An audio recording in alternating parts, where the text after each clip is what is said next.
Hello बच्चों, क्या हालचाल। आज हम पढ़ेंगे क्लास 10 फिजिक्स, जिस चैप्टर का नाम है प्रकाश का परावर्तन, पार्ट 5। हम लोग पार्ट 4 में अवतल दर्पण द्वारा बने प्रतिबिंब क्या किरण आरेख पढ़ लिए थे, जिसमें से अभी 2 टॉपिक हम पढ़े थे, बाकी के टॉपिक बाकी है। तो आइए हम शुरू करते हैं अवतल दर्पण द्वारा बने प्रतिबिंब का किरण आरेख। तो हमारा जो टॉपिक बचा है उसमें पहला टॉपिक है, जब वस्तु C पर हो, C पर अर्थात वक्रता केंद्र पर, कहाँ हो, वक्रता केंद्र अर्थात कहाँ हो बाबू, C पर हो, तो प्रतिबिंब कहाँ बनेगा। तो आइए देखते हैं। सबसे पहला काम, एक अवतल दर्पण बनाएंगे। बन गया मेरा अवतल दर्पण, मुख्य अक्ष खींचेंगे, ये हमारा ध्रुव हो गया, ये हमारा केंद्र हो गया, और ये हमारा क्या हो गया, फोकस। तो अवतल दर्पण पर बनाने का, तो हम बताए थे कि अवतल दर्पण हो या उत्तल दर्पण हो, किरण आरेख बनाने के 3 ही नियम है। उन्हीं 3 नियम के आधार पर बनाएंगे। तो हमारा वस्तु कहाँ है, वक्रता केंद्र पर है बाबू। तो एक हम वस्तु को माना, यह वस्तु है हमारा ए बी, यहाँ पे सेंटर भी इसे ए बी मान लेंगे, हमारा वस्तु है। तो सबसे पहला काम हमने कहा कि वस्तु से हजारों लाखों किरणें निकलती हैं, तो मान लेंगे एक किरण कैसी आई है, समांतर। और समांतर आने वाली किरणें बाबू कहाँ से जाती है, फोकस से। ये रूल नंबर 1 है। तो हमारी किरणें कहाँ आ गई, फोकस से निकल गई। दूसरा हमने कहा कि जो सामने वो करते हैं, जब वस्तु हमारा यहाँ था तो सामने केंद्र पड़ रहा था, हम केंद्र से किरण को गुजार रहे थे। अब इसके सामने फोकस पड़ा है, हम कहीं से गुजार सकते, इससे कोई रूल नहीं है। रूल यही है कि हमको बस 3 रूल का पालन करना है, चाहे केंद्र से गुजारे, चाहे समांतर गुजारे, या फिर फोकस से गुजारे। तो आइए हम देखते हैं किरण कहाँ से गुजारेंगे, फोकस से। तो हमारा कि एक किरण कहाँ से गई बाबू, फोकस से। तो फोकस से जाने वाली किरण कहाँ जाती है, अपवर्तन के पश्चात कहाँ काटती हैं। तो हमने कहा कि फोकस से होकर जाने वाली किरणें अपवर्तन के पश्चात कहाँ जाती हैं, मुख्य अक्ष के समांतर। देखिए ये फोकस से गई तो मुख्य अक्ष के समांतर आ गई। मुख्य अक्ष के समांतर आई तो हमने देखा कि ये किरण इधर से आई और किरण यहाँ आई, दोनों किरणें यहाँ काट रही हैं। और यही तो हमारा नियम है कि जब 2 किरणें जहाँ काटती हैं वहाँ क्या बनता है, प्रतिबिंब। अर्थात हमारे यहाँ पे क्या बना, प्रतिबिंब बना। क्या बना बाबू, प्रतिबिंब बना। तो हमने देखा कि जब वो वस्तु को वक्रता केंद्र पर रखें तो प्रतिबिंब भी वक्रता केंद्र पर बना। कैसा बना, उल्टा बना, वस्तु के बराबर बना। और जब प्रतिबिंब उल्टा बनता है तो उसे हम कहते हैं वास्तविक प्रतिबिंब। क्या कहते हैं, वास्तविक प्रतिबिंब। तो हमने देखा कि जब वस्तु वक्रता केंद्र पर हो तो प्रतिबिंब कैसे बनता है, पहला किरण समांतर जाएगा जो फोकस से हो जाएगा, दूसरा किरण फोकस से निकालेंगे, और जो फोकस से जाएगा वो कहाँ होकर जाएगा, मुख्य के समांतर। दोनों किरणें यहाँ पे काटी, हमने प्रतिबिंब को मिला दिया, तो यहाँ पर हमारा प्रतिबिंब बन गया। क्या बन गया, प्रतिबिंब बन गया। तो हमने देखा कि प्रतिबिंब कैसा बना, उल्टा बना। इसका मतलब वास्तविक है और वस्तु के बराबर है। क्या है, वस्तु के बराबर। अर्थात जब वस्तु वक्रता केंद्र पर होती है तो प्रतिबिंब कहाँ बनता है, वक्रता केंद्र पर ही बनता है, वस्तु के बराबर बनता है और उल्टा बनता है। और जब प्रतिबिंब उल्टा बनेगा तो क्या होगा, वास्तविक प्रतिबिंब होगा। कैसा प्रतिबिंब होगा, वास्तविक प्रतिबिंब होगा। नोट कर लीजिए इसे। अगला टॉपिक हम चलते हैं, इसी शॉर्ट लेकर नोट करिए, हम चलते हैं अगले टॉपिक पे। तो हमारा अगला टॉपिक है, जब वस्तु को C तथा C मतलब वक्रता केंद्र, F मतलब फोकस, C तथा फोकस के बीच में जब वस्तु C तथा F के बीच में हो। कहाँ हो बाबू, F के बीच में स्थित हो। जब हमारा वस्तु C तथा F के बीच में स्थित होगा, तब हम देखते हैं क्या, तब हमारा प्रतिबिंब कहाँ बनता है। तो आइए सबसे पहला काम क्या बनाएंगे बाबू, एक अवतल दर्पण बनाइए। हमने अवतल दर्पण बना लिया, देखिए कितना आसानी से बनेगा अवतल दर्पण। फिर वही कहानी, ध्रुव, केंद्र, फोकस। अब हमारा वस्तु कहाँ है बाबू?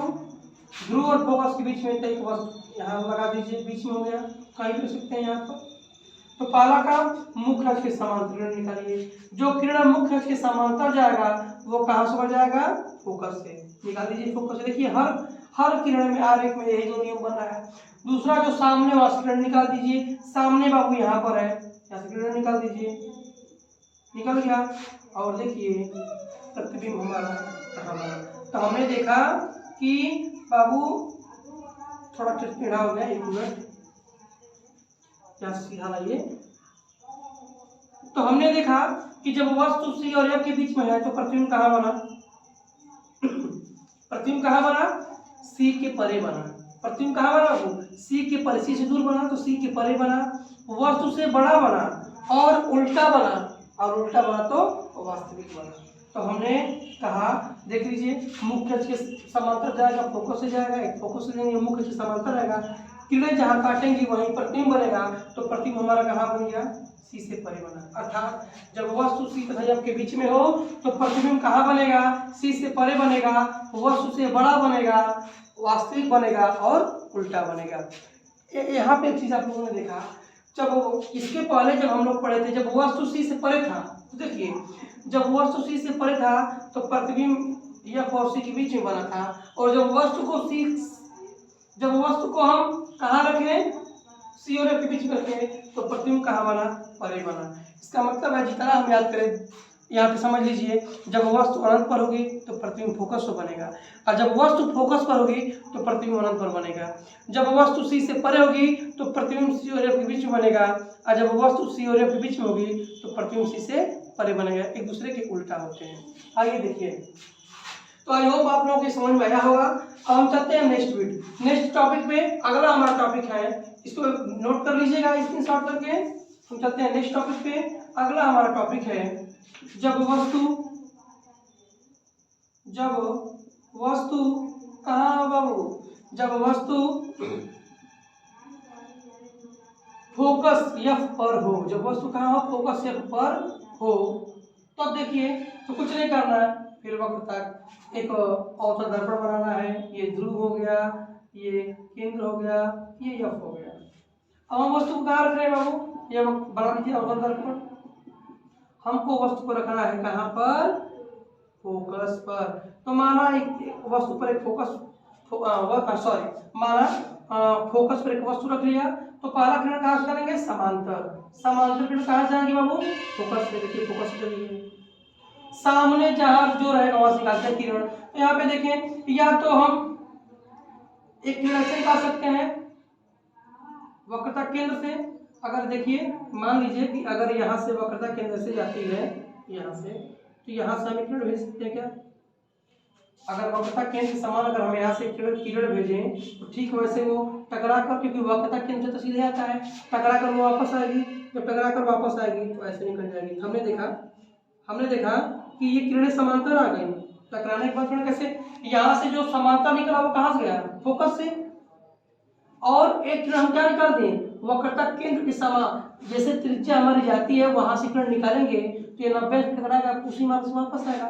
देखिए उसी मार्ग से वापस आ गया। तो ये दोनों किरणें एक दूसरे को काट नहीं रही है, और जब किरणें दूसरे को कहीं काटती नहीं है तो इसका मतलब है कि प्रतिबिंब कहाँ बनेगा? अनंत पे। क्योंकि माना जाता है कि समांतर किरणें एक दूसरे को कहाँ काटती हैं? अनंत पर काटती हैं। तो अनंत पर काटेंगी तो इसका मतलब हुआ जब वस्तु फोकस पर होगा तो प्रतिबिंब कहाँ बनेगा? अनंत पर बनेगा। अगर आप लोगों को ये किरण आरेख बनाना थोड़ा सा कठिन लगा कि कैसे हम केंद्र से ले गए, तो थोड़ा सा चेंज भी कर सकते हैं, हमें कोई दिक्कत नहीं है। हम वो तीनों रूल में से कोई रूल अप्लाई कर सकते हैं। हमने ये माना केंद्र, ये माना फोकस, ये माना ध्रुव। तो फोकस पे वस्तु है तो पहला समांतर जाएगा, जो कहाँ से जाएगा? फोकस से। दूसरा हम एक किरण यहाँ भेज सकते हैं ध्रुव से। तो ध्रुव वाला जो किरण है तो जितने कोण जाएगा उतने कोण से आएगा। तो ये भी देखिए समांतर है। ये यहाँ से किरण अगर हम भेज रहे हैं तो ये कैसी है? समांतर है। जो ध्रुव से जितने कोण से उतने कोण से आया, और ये जो मुख्य समांतर गया और फोकस ऊपर गया। तो यहाँ भी किरण क्या है? समांतर है। दोनों प्रकार से बनाया तो भी दोनों प्रकार से किरण क्या है? समांतर है। जब समांतर है तो इसका मतलब है कि किरण कहाँ काटेंगी? अनंत पर। इससे ये पता चलता है कि जब वस्तु फोकस पर होती है तो प्रतिबिंब कहाँ बनता है, अनंत पर बनता है, बड़ा बनता है, वास्तविक बनता है और उल्टा बनता है। समझ में आ गया बाबू? ग्राफ में से याद करिएगा, जब वस्तु फोकस पर होती है तो प्रतिबिंब कैसा बनता है, वास्तविक बनता है, उल्टा बनता है और अनंत पर बनता है। आइए अगला नेक्स्ट पॉइंट हम देखते हैं। एक पॉइंट और हमारा बचा हुआ है, इसे नोट कर लीजिएगा। दोनों फिगर किसी तरीके से बना लीजिएगा एग्जाम में अगर आया तो, ठीक है बाबू?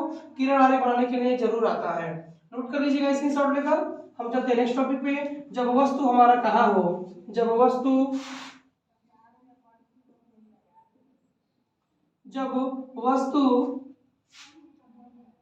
पी एफ और पी के बीच में, एफ और पी के बीच में, अर्थात जब हमारा वस्तु कहाँ हो, मुख्य फोकस और ध्रुव के बीच में, मुख्य फोकस और ध्रुव के बीच, जब वस्तु एफ व पी के बीच में हो तो आइए देखते हैं अब कैसे बनता है। कुछ नहीं करना है, आसान तरीके से क्या बनाना है, एक अवतल दर्पण बनाना है। मुख्य अक्ष ये ध्रुव होगा, ये फोकस हुआ, ये केंद्र हुआ। अब हमारा वस्तु कहाँ है, ध्रुव और फोकस के बीच में बना लिए। तो ये वस्तु मान लिए तो दो रीजन है, मन करे तो समांतर ले जाइए। जैसे तो यहाँ पे आसान तरीके से हम देखते हैं, एक समांतर ले जाइए। तो देखिए जो किरण हम समांतर ले गए, मान ले तो कहाँ से गई, समांतर है फोकस से। देखिए किरण फोकस से आ रही है, थोड़ा सा टेढ़ा मेढ़ा हो जा रहा है, तो आप लोग इसके से बना लीजिएगा, क्लियर बनेगा। तो हमने कहा कि जो किरण मुख्य अक्ष के समांतर निकली वो कहाँ गई, फोकस से, और एक किरण निकाल दी यहाँ से, जितने कोण जाएगी उतने कोण से जाएगी। तो हमने देखा कि ये किरणें तो आगे जाके फैल रही हैं, और किरणें आगे जाके फैल रही हैं, इसका मतलब किरणें कहीं न कहीं मिली होंगी। जब इन किरणों को पीछे मिलाते हैं, जब इन किरणों को बाबू हम पीछे मिलाते हैं तो किरणें यहाँ मिलती होती हैं, और जहाँ किरणें मिलती हैं वहीं प्रतिबिंब बनता है। हमने देखा कि जब वस्तु को P और F के बीच में रखें तो प्रतिबिंब वास्तविक नहीं बन रहा है, वास्तव में किरणें नहीं मिल रही हैं, केवल मिलती हुई प्रतीत हो रही हैं, और मिलती हुई जो किरणें प्रतीत होती हैं उनमें बनता है आभासी प्रतिबिंब। इसलिए देखिए सीधा भी है, सीधा है ना, सीधा प्रतिबिंब हमेशा आभासी होता है। तो देखिए जब हम वस्तु को F और P के बीच में रखें तो प्रतिबिंब दर्पण के पीछे बना, वस्तु से बहुत बड़ा बना, वस्तु से क्या बना, बहुत बड़ा बना, ठीक है। आवर्धित करते हैं इसे, आवर्धित मतलब बहुत बड़ा, वस्तु से बहुत बड़ा बना, वस्तु से बहुत बड़ा बना, सीधा बना, और सीधा बना तो आभासी बना। तो हमने देख लिया कि जब वस्तु को F और P के बीच में रखे हो तो प्रतिबिंब कहाँ बनेगा, दर्पण के पीछे बनेगा, सीधा बनेगा, आभासी बनेगा, और वस्तु से बड़ा बनेगा। तो ये अवतल दर्पण से बने प्रतिबिंब का किरण आरेख हम लोगों ने पढ़ लिया।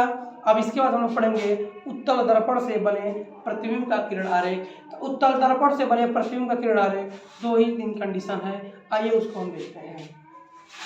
तो अब हमको पढ़ना है उत्तल दर्पण द्वारा बने प्रतिबिंबों का किरण आरेख, इसे भी नोट कर लीजिएगा आप बाबू। तो आइए हम देखते हैं उत्तल दर्पण द्वारा बने प्रतिबिंब का किरण आरेख। उत्तल दर्पण द्वारा बने प्रतिबिंब का किरण आरेख। तो पहला कंडीशन, जब वस्तु कहाँ हो, अनंत पर, कहाँ हो, अनंत पर, जब वस्तु कहाँ हो, अनंत पर। तो देखिए जब वस्तु अनंत पर होगा तो कितनी आसानी से बनेगा। ये अवतल दर्पण है, ये क्या बनानी है, अवतल दर्पण, उत्तल दर्पण है, उत्तल दर्पण बनाएंगे, अभी कोई दर्पण नहीं है, कलाई कर दिए, क्या बन गया, उत्तल दर्पण बन गया। ये हमारा फोकस, ये हमारा ध्रुव, और ये हमारा, और जब वस्तु अनंत पर है तो प्रतिबिंब कैसा बनेगा। तो पहले तो जब वस्तु अनंत पर होती है तो किरणें कैसे चलती हैं, समांतर। तो 2 किरणें मान लेंगे समांतर चली, मुख्य के समांतर आने वाली किरणें दर्पण से परावर्तन के पश्चात कहाँ जाती हैं, फोकस से। देखिए किरणें कहाँ गई, मान लेंगे किरणें कहाँ से टकराने के बाद तो चली गई उधर, लेकिन ये प्रतीत हो रहा है, अगर हम यहाँ से देखेंगे तो हमें ये प्रतीत होगा किरणें कहाँ से आ रही है, फोकस से आ रही है। कहाँ से आ रही है, फोकस से। यहाँ फोकस कर लेते हैं, हमें ये आवाज होगा किरणें कहाँ से आ रही हैं, फोकस से। यहाँ पर इधर से भी किरणें निकल जाएंगी और हमें यह प्रतीत होगा किरणें कहाँ से आ रही हैं, फोकस पे आ रही हैं। हमने देखा कि दोनों किरणें कहाँ मिली, दोनों किरणें कहाँ मिली? तो दोनों किरणें हमारी फोकस से मिलती हुई प्रतीत हो रही हैं, और जहाँ किरणें मिलती हैं वही प्रतिबिंब बनता है। तो जब उत्तल दर्पण में वस्तु अनंत पर होगा तो प्रतिबिंब कहाँ बनेगा? फोकस पर बनेगा, बिंदुआकार का बनेगा, सीधा बनेगा, और सीधा बनेगा तो कैसा बनेगा? आभासी बनेगा। इसे नोट कर लीजिएगा, स्क्रीनशॉट लेके। दूसरा कंडीशन है, अब हम वस्तु को कहीं पर रखें। अब वस्तु को यहाँ रखें, यहाँ रखें, यहाँ रखें, कहीं भी रखें, हमेशा प्रतिबिंब C और F के हमेशा प्रतिबिंब P और F के बीच में ही बनेगा। प्रतिबिंब हमेशा कहाँ बनेगा? P और F के बीच में ही बनेगा। आइए देखते हैं लास्ट वाला कंडीशन। उत्तल दर्पण में दो ही कंडीशन है। अब अगला हमारा कंडीशन है, ये हमारा क्या हो गया? P, ये हो गया F और ये हो गया C। तो हम देखते हैं, अब हम कोई भी ले लेते हैं, यहाँ लेते हैं प्रतिबिंब। एक तो ले लिए हम समांतर, जो कहाँ जाएगी? मान लेंगे समांतर है तो कहाँ जाती प्रतीत होगी? फोकस से। देखिए वो किरण कहाँ से? फोकस से। दूसरा हम ध्रुव के पास भेजते हैं, तो देखिए किरण पीछे जब ध्रुव से आएगा, जितने कोण से उतने कोण से निकल जाएगा, पीछे मिलाएंगे तो प्रतिबिंब कहाँ बना? यहाँ बना। हमने ये देखा। अब कहीं भी वस्तु रख लीजिए, देखिए गौरव बना दिखा दे रहे हैं। अगर हम ये ध्रुव को मान लें, ये F मान लें, ये C मान लें, ठीक है, ये हमारा हो गया उत्तल दर्पण। अब हम यहाँ नजदीक करके दिखा दे रहे हैं, कहीं भी रखिए, अब अनंत के बाद कहीं भी रखेंगे, देखिए प्रतिबिंब कहाँ बनेगा? अनंत के बाद अगर हम कहीं रखते हैं तो प्रतिबिंब हमेशा हमारा, यहाँ निकाल दीजिए, पीछे मिलाइए। यानी हमने देखा कि जब अनंत के बाद कि वस्तु को उत्तल दर्पण में कहीं भी रख रहे हैं, वो हमेशा सीधा बनेगा, वस्तु से छोटा बनेगा, और हमेशा ध्रुव और P के F और P के यानी ध्रुव और फोकस के बीच में बनेगा। तो जब वस्तु अनंत पर है, और जब अनंत से पर अनंत, जब पहला तो था अनंत पे, सॉरी, जब वस्तु अनंत पर था, यहाँ पे जब वस्तु दर्पण के समीप या दूर हो पर अनंत पर न हो, जब अनंत पर नहीं होगा और कहीं होगा तो वहां से किरण आरेख किसे आसानी से खींच लेंगे। फिर हम बताते हैं, ये वस्तु है, समांतर जो गया वो फोकस से जाता हुआ प्रतीत होगा, जो ध्रुव से गया, जितने कोण से उतने कोण से पीछे आ जाएगा। जब पीछे मिलाएंगे तो ध्रुव और F के बीच में किरणें काटेंगे, काटते हुए प्रतीत होंगी, जहाँ से हमारा बनेगा आभासी प्रतिबिंब। तो हमारा किरण आरेख कंप्लीट हुआ, उत्तल दर्पण का भी और अवतल दर्पण का। आई होप आप लोगों को समझ में आया होगा। अगर किसी को कहीं दिक्कत हो तो एक बार कमेंट करके हमसे पूछ सकते हैं, हम आसान भाषा में आप लोगों को समझा देंगे। और मैथ हो, फिजिक्स हो, केमिस्ट्री हो, बायो हो, किसी भी सब्जेक्ट में अगर आप लोगों को दिक्कत हो रही है, समस्याएं हो रही हैं, तो आप हमें कमेंट करिए, हम उस टॉपिक पे आप लोगों को वीडियो बना के अपलोड कर देंगे और अच्छे से अच्छे आसान भाषा में समझाने का प्रयास करेंगे। धन्यवाद।